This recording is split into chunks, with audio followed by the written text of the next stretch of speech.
I'm Cheryl Clarke. And I'm Gregory Clarke, and welcome to the Couple Motivators podcast. Well, we've been doing this for some time, a little bit. For some time, going in and out, like In the and burger. out. Hey. Like the burger? Hey. You know, did I have an In-N-Out burger? I thought we did when we went to California. We did stop by In and Out. That's the only place I remember us being in the In and Out burger. Well, because you know there's no In-N-Out up in the east. No, and like when we went to Houston, we went to Whataburger. Yeah. We went And to you know, everybody that come up here got to have a White Castle. a White Castle, but Yeah, then they said it's crystals in the South. In the South. So I know that a lot of people is watching from different areas. I'm a burger girl, and so everywhere I go. She likes the meat. I said I like a burger. No, she likes the meat.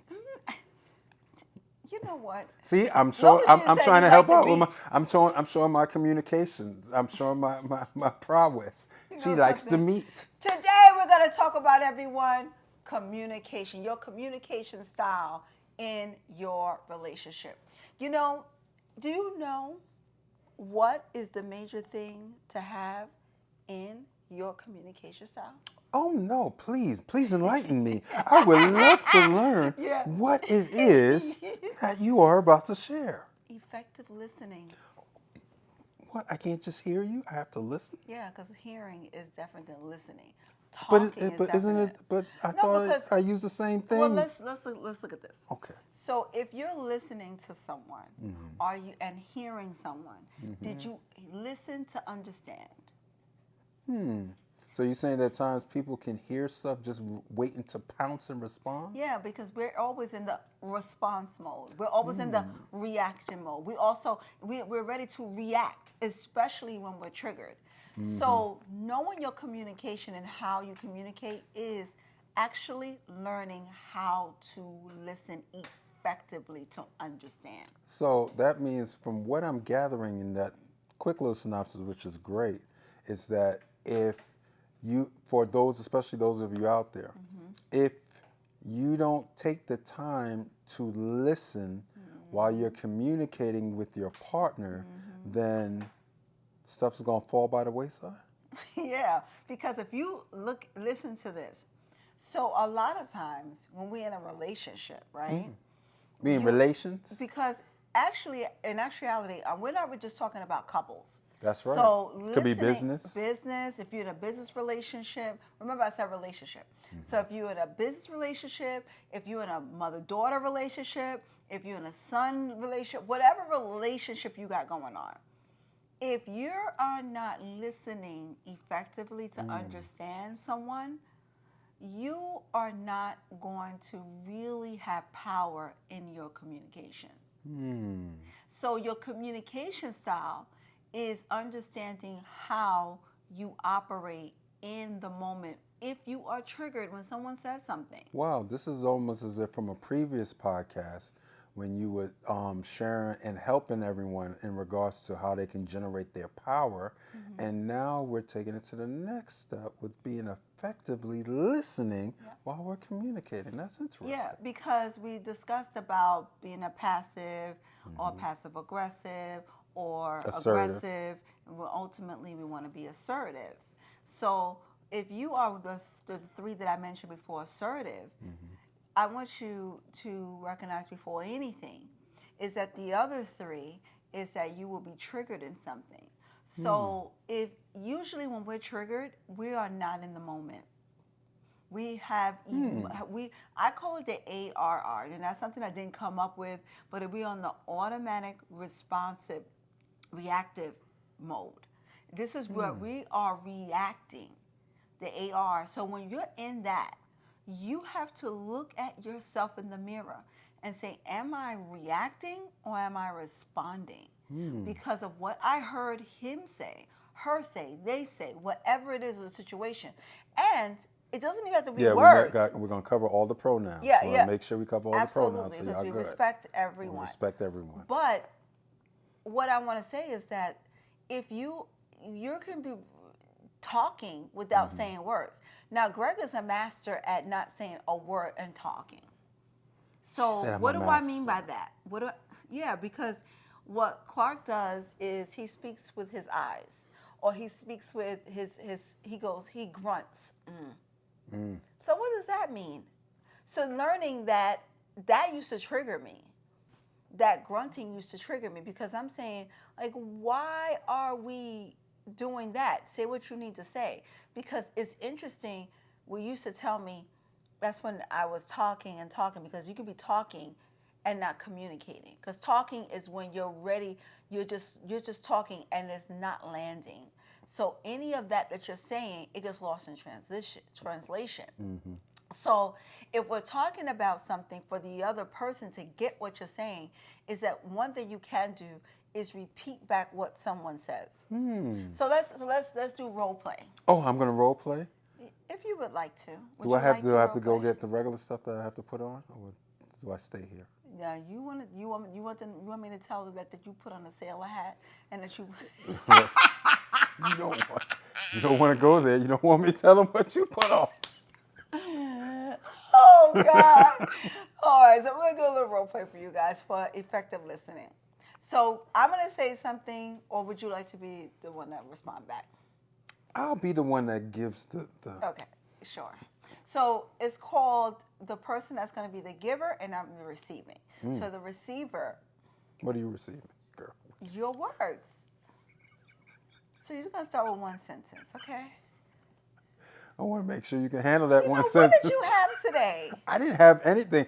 I'm being caught up in the fact that I wish to be actively listening. What did you have before we came on today? Oh no! Know what I have? You trying to? No. We had some banter.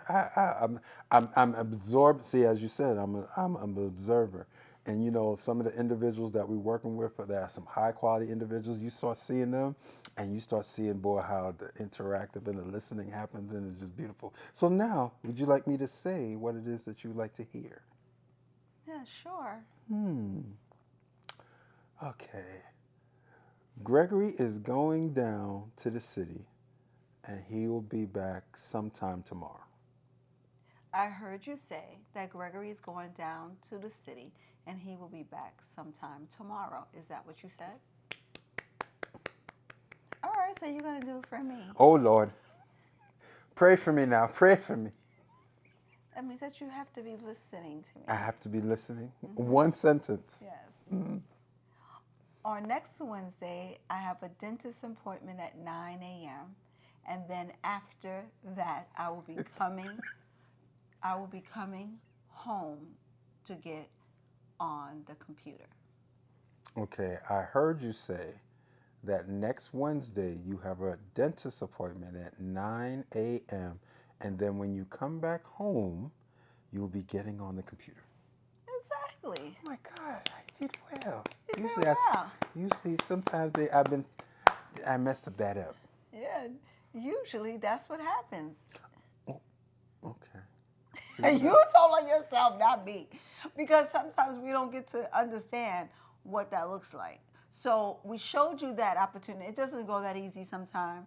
But the more you practice understanding how you can communicate effectively, to first learn how to listen. Listen your partner. Listen in the relationship effectively so you can begin to grow in the relationship. The only way you can begin to grow in the relationship is that you're present in the relationship. So listening denotes the fact that you are aware and actually engrossed in the relationship?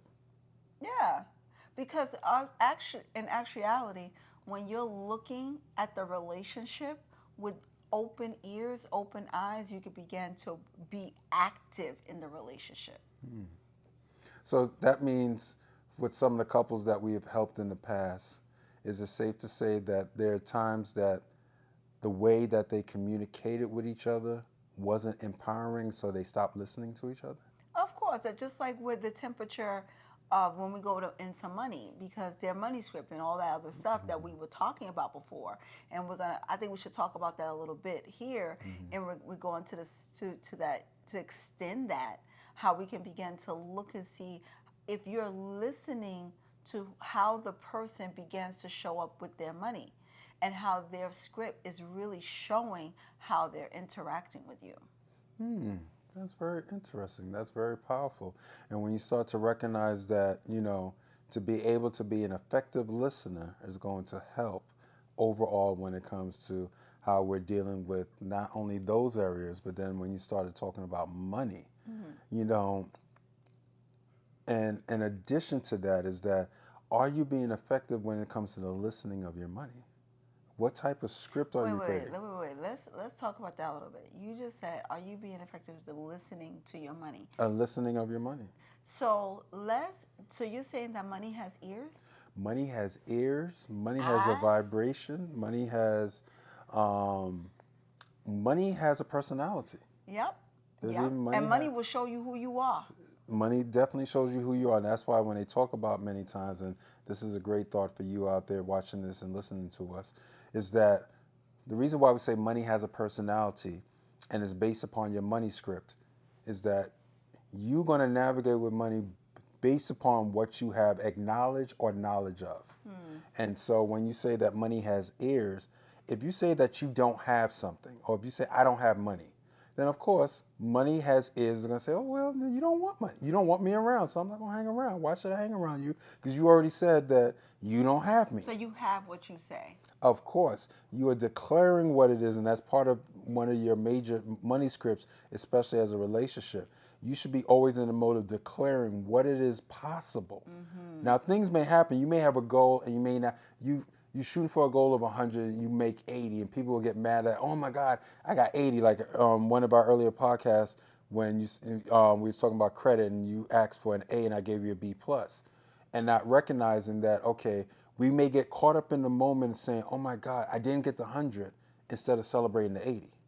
So there's a vibration there, and there's a script that we're running through that, as you said, sometimes we're already in that response and that reactive mode and be like, oh my God, I was supposed to get 100. I only got an 80. So your money script and how you are navigating and dealing with money is that you are in conversation. You are allowing your money to work with you. You are working with your money. You're recognizing that your money, it's not that you're having a love for it. And it's not that you're falling in love for it or your end all be all to have money, but you're recognizing that money is a tool. And if you use the tool properly, then the tool will last you over and over and over again. It's just like when we start to see some of the former department stores, and some of them are not around now, even pre-pandemic before they went to the Edsel, and you would say like, why would I get that particular appliance or that particular tool? Because of the wording, because of the quality, because of what it invokes. The same way your money script happens. Your money script is going to lead into how it is that certain things that you're working with it. Do you say that you have money? Do you have access to money? Or were the narratives, or as we talked about in previous conversations, could it be an environmental script that you heard over and over and over again, which you now adopted, and now we have to relearn that process because we all have access to money if we so choose to be a part of it. So when you look at, because how I'm hearing it too, and how I learned about my vibration and everything is a vibration. If you think about us as a human, like all of the circuits and things of our nature, the central your nervous system, electronic impulses that the brain sends. Exactly, in and out. I always liken it to thinking of Grand Central Station, of the inputters out. There's trains going in and out, but there's a board up there that you can see every train that's coming in and out of that station. Train is connected. Exactly. So when you're looking from that avenue of understanding how you could begin to effectively listen and in tune yourself with your money, and in tune yourself with the vibration of what's going on here, and in tune yourself with what you are actually actualizing. See, and you can be in, now this is another thing, what I learned is that you could be in a false narrative. Ooh. That false narrative will have you where we were. That false narrative was like we were balling shot caller. And probably a little bit, we were trying to keep up with the Joneses. Exactly, because you know what? When you look at what we're doing, And that's a terrible money script to roll through. I tell you the truth. And then in our community, and I'm going to talk to our community right We now. talk to our people. So You're talking to you. when you look at, I remember my aunt growing up. She lived in Patterson Projects. Come Bring on. it up to the boogie down. Patterson Projects. So I went to Catholic school. Her kids went to public school. Every year, like my aunt scrimped and scraped, but every year they had fly kicks. That's right. They had You can't go fly to school. everything You can't because go you to could school. not go to You school. can't. Fly. Especially that I mean, first like day. fly. Can't do that. I used to have to go into. My mother was like, I had LA Gears. You remember LA Gears? Oh my gosh, she went back to the I days had of lottos. LA Gears. She's bringing it back to Yes, I had LA. I went into Alexander, like into Jacques the bin. Couture. I went into the bin. Don't be trying to play me, Mama. But you know what? What, Tom McCann? My mother, Tom McCann. I went into Tom McCann's. Favor? Favor. No, See, but we can telling say all this myself, now because all those all stores of are that- gone. all of those things.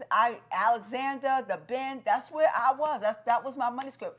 And this is where you began Nah, to you look weren't at. talking about Robbins. You didn't go to Robbins. We listen. You didn't go to Robbins. Anybody that was poor, anybody that had the situation You mean that had that money script?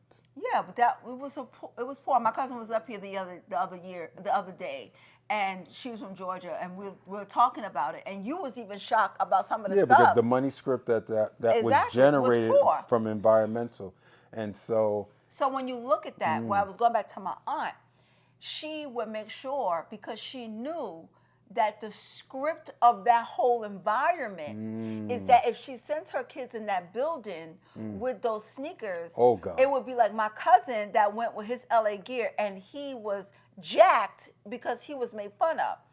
And so when you grow up with that trauma and you grow up with that script, you're going to do one or two things. And what we did, we gave our children, like our children never lacked for anything. They never did. However, we had to understand that there was a situation where when they came of age, I think we did it with the last three. Like they really didn't have to work. But our top three, we was like, you're going to get a summer job. You're going to make sure that you work. You're going to make sure you did this. You're going to make sure you did that. And when we had the last three, we were kind of like lenient. We were kind of well off, so we kind of like lenient. We was able to give them more. You don't want to say the word though. I don't want to say the word, but lenient. It's just when you got to recognize that when you're looking at your script, it comes back to you. Oh, I can provide this. Oh, I can provide that. And we're teaching certain things, even though our youngest son is very responsible, I will say, of how he handles money and how you do money. And this is an opportunity. His money script, because we actually sat down when we saw it going in a different direction. We kind of reined it back in. So if you're having a script out there and it's a false narrative, talking to you. The false narrative can be that you're living above your means. The false narrative can be that, I'm robbing Peter to pay Paul. That's not good. Your false narrative can be that shoulda, coulda, woulda. Terrible script. And when you get into actually knowing the facts, actually listening to the vibration, actually doing some spiritual work surrounding your prosperity, this is where you can begin to live abundantly. We live abundantly. God wants you to live abundantly. There's spiritual laws out there to live abundantly. And, we haven't really delved into it, but I believe that the factor of where we stand is that living through the spiritual principles, began for us to open up new money scripts, began for us to open up a new avenue and change the trajectory of our legacy. And what it all boils down to as we think about that and bring this conversation to a close or a pause for this time is recognizing that the effective listening that we have is not just relegated to the way that we interact as couples, but we have to have an effective listening in order to remove ourselves from old money scripts that don't work. Yeah, it's very true. So we have you always get right to the point. Somebody asks, how can I change my money script? Well, one of the things, and Cheryl started to delve into that, which we definitely, number one, you need a coach. You need someone who has been there and done that. That's something that you are aspiring to do. Because if you're, and seeing that was one of the things that we didn't have in the beginning, we recognized as we started going through counseling and therapy that while we'd had certain coaches in certain areas, probably certain things that we experienced, we may not have had to go down that road. But what made us stronger was the fact that we did go through those particular scripts. But now, if you wish to shift it, number one, you need a coach. Mm-hmm. Number two, you have to recognize what is your relationship with money. Mm-hmm. What is your relationship with money? And I'm going back to the me, because now even if you're in a couple, you know, both of you may have different money scripts.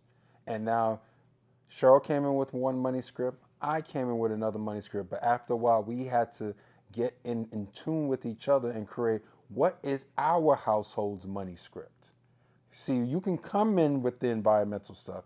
You can come in with whatever the words that were said. You can even come in with your particular viewpoint that you think you are actualizing money through.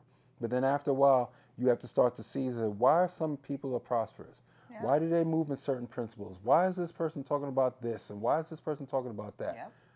It goes back to a great book, and it's up to you because we're not going to tell you what to do, but you know, you can do the research yourself, or you may have the opportunity to join us for certain pertinent conversations later on. But you start to seek out the information. And as you seek out the information and have the wise individuals there who are going to help guide your conversations, you can start to understand that you may have a money script presently that doesn't work for you, but if you get around the right people, that money script can shift and you can go from poverty to prosperity real quickly, mm-hmm. if you're willing to do the work.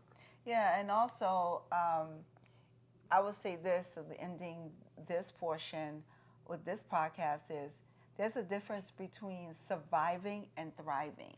Mm. And this is where we began to look that we was in survival mode back then. Our parents was even in survival mode. That's true. And you, listen. And we may not even know it. Let me just say this to you. Did you know that your parents were in Yes, survival? I knew that my mother I didn't was know. just surviving. I knew. When we got evicted, I knew that my mother was just surviving. Mm. So, and then she was no longer, she needed support. Mm-hmm. So, and then my mother was in a secret. So my neighbor, which was my godmother, said to her, Maddie, why didn't you tell me? I could have helped you. And she said, pride. Whatever it was, she did not. We didn't share things like that. And so whatever happens in this house, you don't say nothing what goes on in this house. So there's many of us. Mm-hmm. So that may be you. I mean, for my 4 years of high school, I slept on a mattress on the floor in a one-bedroom apartment with my grandparents. So that was the script. That's what I'm humbled to be able to be in a home like this. I'm humbled to be able to share my life. And I'm humbled that God has seen us through some really dark times. And you too, let me just talk to you guys. Upon this podcast, we've came out of a pandemic. And there have been many people that have lost certain things. We are present to that. Mm. We are so present to that. There's so many people that have lost jobs, loved ones, even mental health. Mm-hmm. And we want to say that you can take control over your finances. You can take control over your life. And you can begin to start thriving right where you are. And you could take the little steps, whether if it's connected with Greg and Cheryl, whether it's connected with someone, but you can't do it alone. we began to be connected with a community that saw that we was just surviving. That means just over broke. So get the right tools. And we laugh and we joke on this show, but sometimes we want you to know that we are in your corner and that there are people that are still have the tools to see that you can thrive too. That sounds like almost like a trial servant. Let's give her a hand clap as she comes off the pulpit. That was beautiful. That was beautiful. But as we come into a close in this conversation, no, I may have been joking with that, but that was a great way to end it in regards to what it is that we're dealing with when it comes to the money scripts. And those money scripts also goes back into how we effectively listen. So, we can't wait until we're having another opportunity to spend another fine time in podcast with you. So what would you say to that, Cheryl? Go ahead and join the Couple Motivators movement. We are together here. Greg and Cheryl Clarke is on the move. Peace and blessings. Hey everyone, this is Gregory Clarke Sr. And I'm Cheryl Clarke.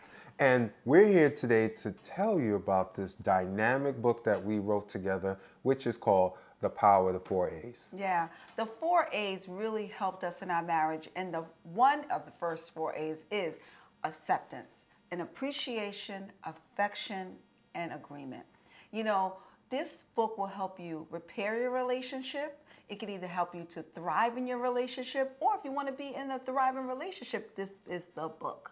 Well, when you think about this book has actually helped save our marriage, which has influenced in how we was able to not only save the relationship, but also impact our lives and impact the lives of others. Yeah. So I wish for you today to take advantage of the opportunity to go to GregandCherylClarke.com to get your copy of The Power of the 4 A's. Why? Because you need this book in your library. You need this book as a tome that's going to help you in the apparatus of your own relationship. So once again, we invite you to go to www.GregandCherylClarke.com today to get your copy of The Power of the 4 A's.